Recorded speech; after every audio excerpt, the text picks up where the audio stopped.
আচ্ছা, কারিগরি শিক্ষার অবমূল্যায়ন আবার একটু বলি।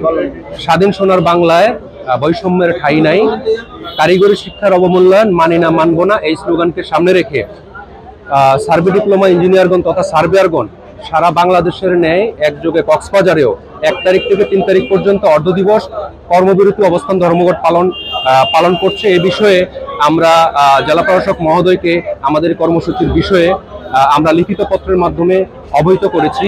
একটি বিষয় না বললেই নয়, বাংলাদেশে ভূমি মন্ত্রণালয় সহ সড়ক জনপথ, পানি উন্নয়ন বোর্ড, এলজিইডি, পৌরসভা, সিটি কর্পোরেশন, জেলা পরিষদ সহ 39টি দপ্তরে এই সার্ভেয়ার পদটি বিদ্যমান আছে, যেখানে নিয়োগের সময় শিক্ষাগত যোগ্যতা হিসেবে 4 বছর মেয়াদী ডিপ্লোমা ইন ইঞ্জিনিয়ারিং সনদ আহ্বান করা হয়।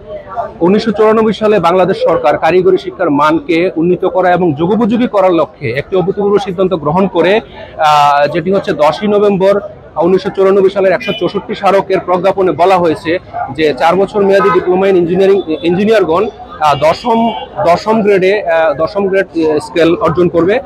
সেখানে ওই প্রজ্ঞাপন মোতাবেক বাংলাদেশের সকল সিভিল, কম্পিউটার, মেকানিক্যাল সহ অন্যান্য যে ডিপ্লোমা ইঞ্জিনিয়ারগণ আছে সবাই 10ম শ্রেণীতে বেতন পাচ্ছে।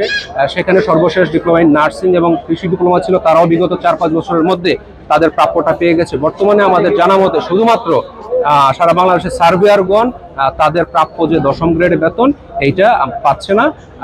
আমরা এটা একটি স্পষ্টত সামাজিক, অর্থনৈতিক এবং মানবিক বৈষম্য বলে আমরা মনে করি। আমরা 2013 সাল থেকে সরকারের বিভিন্ন মন্ত্রণালয়ে আমরা আমাদের প্রাপ্যটি পাওয়ার বিষয়ে আমরা আমাদের লড়াই সংগ্রাম চালিয়ে আসছি, কিন্তু বিভিন্ন অজুহাতে আমাদেরকে বঞ্চিত করা হয়েছে।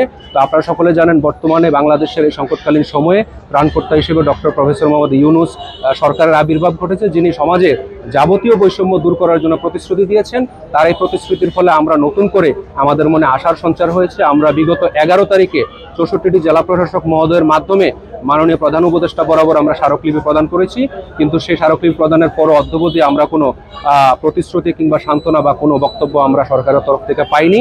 যার কারণে আমরা বাধ্য হয়ে আজকে সীমিত পরিসরে 1 তারিখ থেকে 3 তারিখ পর্যন্ত অর্ধদিবস কর্মবিরতি পালনের আমাদের কেন্দ্রীয়ভাবে সিদ্ধান্ত এসেছে। আমরা পরবর্তীতে আমাদের দাবি দেওয়া না মানা হলে আমরা আগামীতে আরও কঠোর কর্মসূচি পালন করব বলে আমরা মনে করি, করতে বাধ্য বলে আমরা মনে করি। তো আমরা আমাদের দাবি একটা স্পষ্ট দাবি যে আমরা আমাদের প্রাপ্য যে 10ম গ্রেড বেতন স্কেল এটা আমরা চাই। আমরা সমাজে কোনো বৈষম্য চাই না। আমরা আমাদের দাবিটুকু, আমাদের এটা অধিকার, আমরা 10ম গ্রেড বেতন স্কেল আমরা সরকারের কাছে চাই। ধন্যবাদ।